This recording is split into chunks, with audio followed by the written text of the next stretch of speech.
Aside from England voting today to join our war in the Middle East, Belgium and Denmark also have voted to bomb the snot out of guys, but only in Iraq.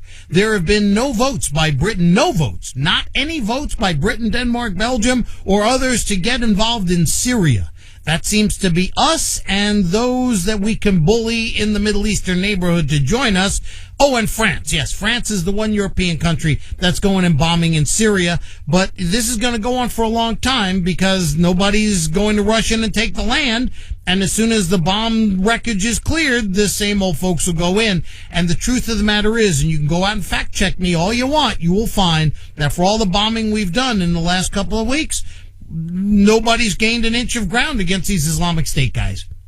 All right, let's turn it back to America. Next Friday, a week from today, we will have the new jobs numbers. Next Friday will be the September jobs numbers, but I've got some kind of discouraging information for you already.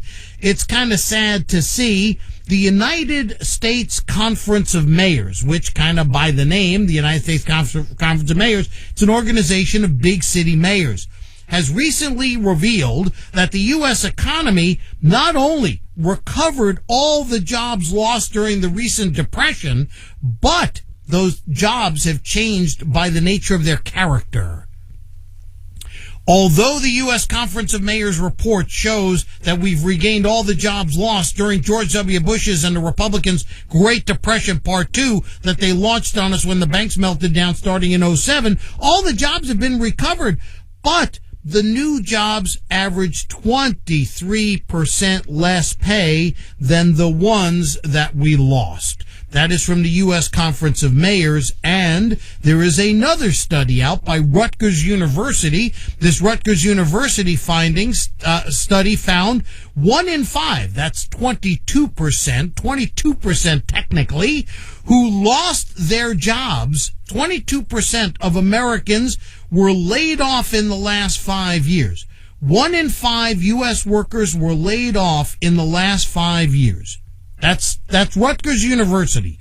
1 in 5 U.S. workers were laid off in the last 5 years. And 1/5 of those, there's your 22% number, 1/5 of those who lost their jobs have not yet found a job. So 1/5 of Americans lost their job during the George W. Bush recent depression, and 1/5 of those, actually 22% of those, still haven't found a job.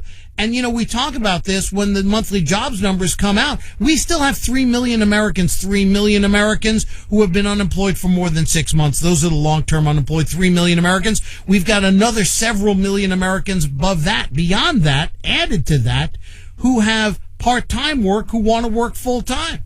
I mean, this economy just isn't working for everybody like it used to. It's not working for the middle class. And I submit to you that this is where unions come in.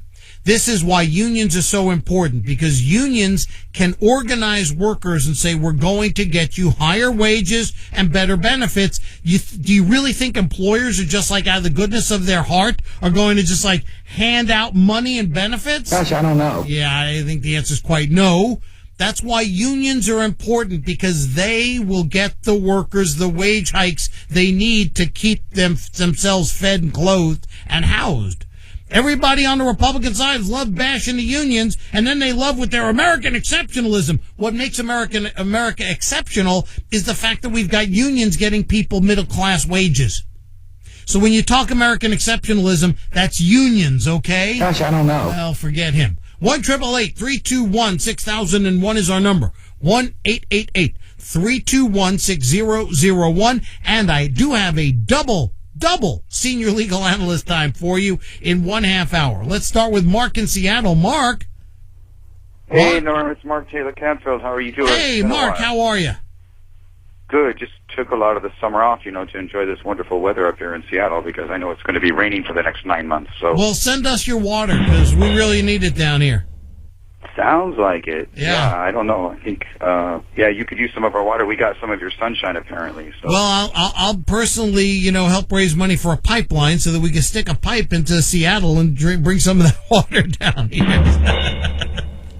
Well, not to get too off the topic, but the best thing in Seattle is probably the coffee and the beer. So maybe you want to run a pipeline for some of these nice microbrews. Yeah. Well, we'll run 3 pipelines: one for water, one for beer, one for coffee. Sounds good.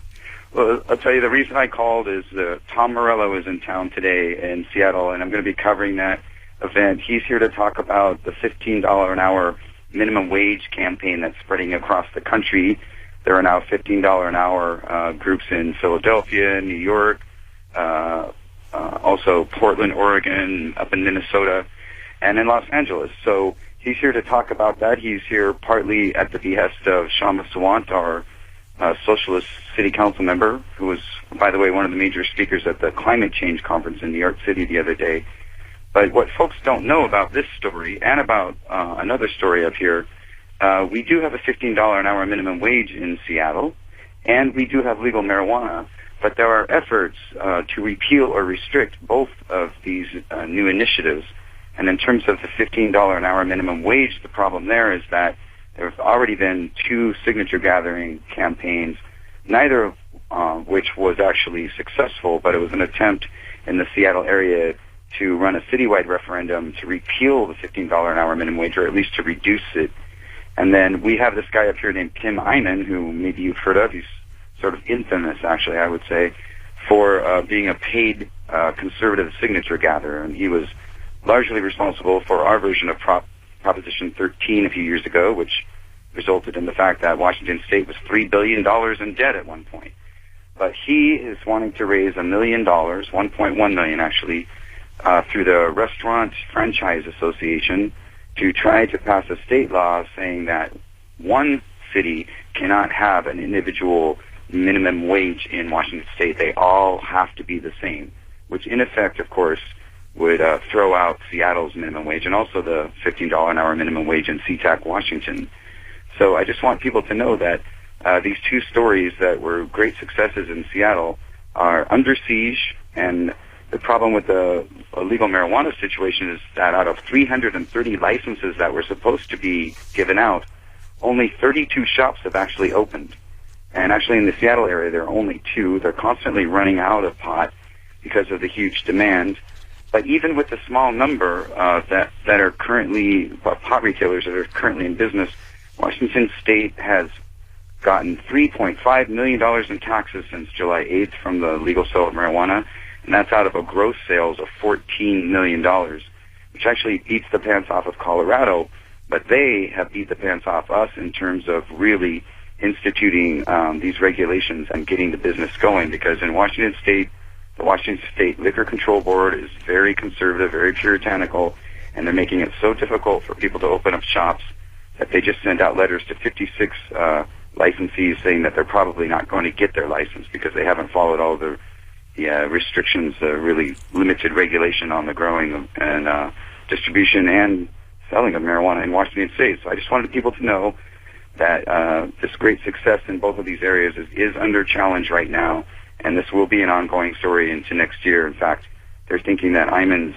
signature campaign will probably result in a statewide initiative next year to try to repeal Seattle's $15 an hour minimum wage. So keep an eye on that story, folks. You know, Mark, there is a civics lesson in here, because with Washington totally broken, with Washington, D.C. just totally mired in gridlock, that means the action is in the states. And your recitation of the various local cities that are raising the minimum wage on their own, I think, is a very telling thing. Our mayor in Los Angeles, Eric Garcetti, has been working with the city council here to raise the minimum wage for hotels. For the big hotels, that just passed a couple of days ago. So the minimum wage for big hotel workers is going up to $15 an hour. For smaller hotels, they have a couple of years to phase it in to get to $15 an hour. And now the mayor and the city council are talking about raising the general minimum wage to $13.50 immediately, or getting there. They're still working out the details. But I mean, that's Los Angeles. And you're right. Philadelphia, in Washington State, Seattle. I mean, this is what happens when Washington, D.C. is shut down. The Republicans both hate it and love it. When they shut down Washington, they want to shut down the government, but they also want local areas to, take power. I mean, the Republicans philosophically believe that Washington, D.C. should do very little and the real action should be in the states and the cities. So they are happy when there's all this action in the states and cities. The only problem is many of the big cities, of course, if not all of them, are run by Democrats now. So the fact that power is devolving down into the localities means that Democrats in the cities are taking actions the Republicans hate. And in these Democratic states like Washington State, Colorado, where cannabis is being legalized, and in California, where our governor, Jerry Brown, just signed a bill expanding access to contraceptives for women, going against the Republican grain. This is what happens when you choke off Washington, D.C. The states and the cities rush into the void, and they start doing stuff, and you end up with a patchwork quilt of laws and regulations. And actually, the Republicans want it that way because that's their conception of America. It's also the philosophy that was put behind the anti-genetically modified organism labeling law in Washington State. Was the corporate folks like Monsanto were saying, we need a national law. We don't want this patchwork quilt of laws across the country. But to me, Norm, it does come down to speaking like politics a lot of times when they use these kinds of arguments, because they're sort of besides the point. People want GMO labeling. They want legal marijuana. They want a raise in the minimum wage.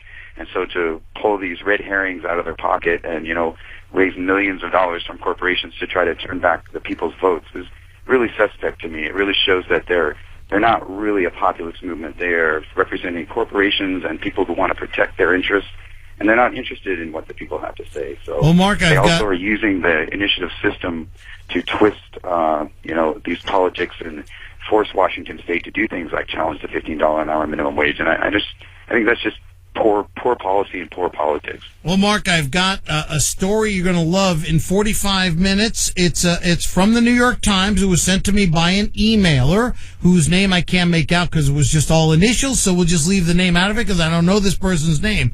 But it was a link to a New York Times article of a couple of days ago, and I thanked that emailer by a return email, and I've got the article, and it's fascinating, and it goes right to this point, and I'll just give you a quick tease. An error, a clerical computer error by the Republican Governors Association has now revealed a lot of their donors and a lot of the amounts that those donors paid. And I'll just give you a couple of, I'll get more into this at 4:30 Pacific, 5:30 Mountain, 6:30 Central, 7:30 in the East. Aetna Insurance Company, Coca-Cola, ExxonMobil, the Koch brothers, Microsoft, United Health Group, Walmart, each donated at least $250,000 to the Republican Governors Association. They thought it was going to be kept secret, but oops. So I'll have more details on that for you in 45 minutes. I've got senior legal analyst time for you in 20.